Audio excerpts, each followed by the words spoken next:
திருவண்ணாமலையில் நடந்த ஒரு சோகமான சம்பவத்தில் திமுக கவிஞர்களை ஏற்றிச் சென்ற வாகனம் மோதி ஒருவர் உயிரிழந்தார்.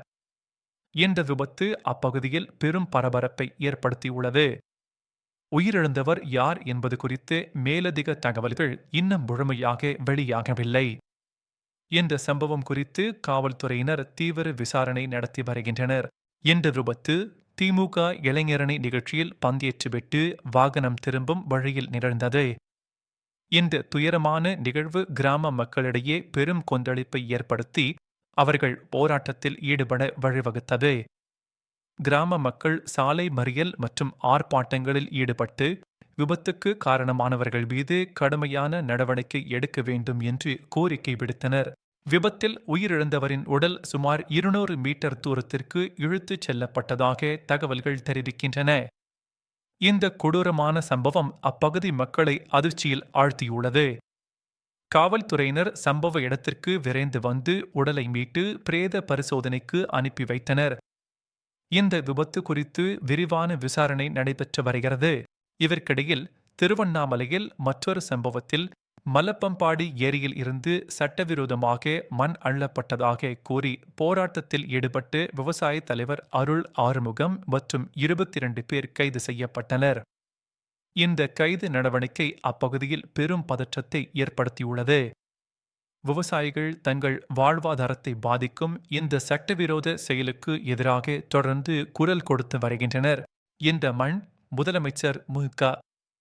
ஸ்டாலின் மற்றும் துணை முதலமைச்சர் உதயநிதி ஸ்டாலின் பங்கேற்று திமுக இளைஞரணி மாநாட்டிற்கு முன்னதாக சாலை மற்றும் உள்கட்டமைப்பு பணிகளுக்காக பயன்படுத்தப்பட இருந்ததாக விவசாயிகள் குற்றம் சாட்டினர்.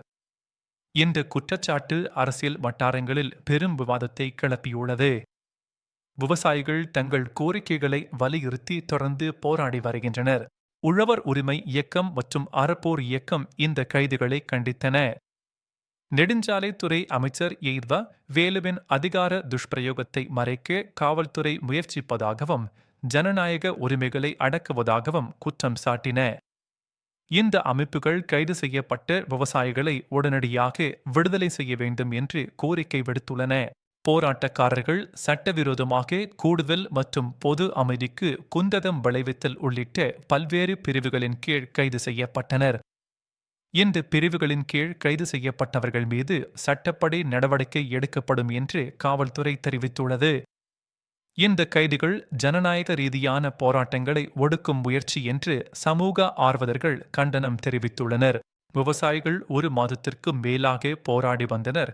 மேலும் மாவட்ட வருவாய் அலுவலருடன் பேச்சுவார்த்தை தோல்வியடைந்த பிறகு சாலை மறியல் போராட்டத்திற்கு திட்டமிட்டிருந்தனர்.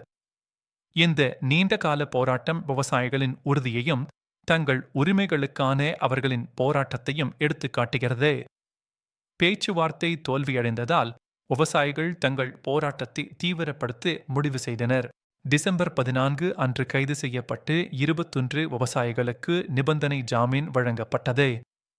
அவர்கள் 15 நாட்களுக்கு தினமும் 2 முறை போலூர் காவல் நிலையத்தில் ஆஜராக வேண்டும். இந்த நிபந்தனை ஜாமீன் விவசாயிகளுக்கு ஒரு தற்காலிக நிவாரணத்தை அளித்துள்ளது. இருப்பினும் அவர்கள் தொடர்ந்து தங்கள் சட்ட போராட்டத்தை முன்னெடுக்க வேண்டியுள்ளது.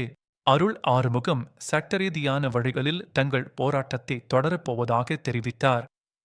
இந்த அறிவிப்பு விவசாயிகள் தங்கள் உரிமைகளுக்காக தொடர்ந்து போராடுவார்கள் என்பதை உறுதிப்படுத்துகிறது. சட்டரீதியான போராட்டங்கள் மூலம் நீதி கிடைக்கும் என்று அவர்கள் நம்புகிறார்கள். இந்த சம்பவங்கள் திருவண்ணாமலையில் தொடர்ந்து பதற்றத்தை ஏற்படுத்தி வருகின்றன.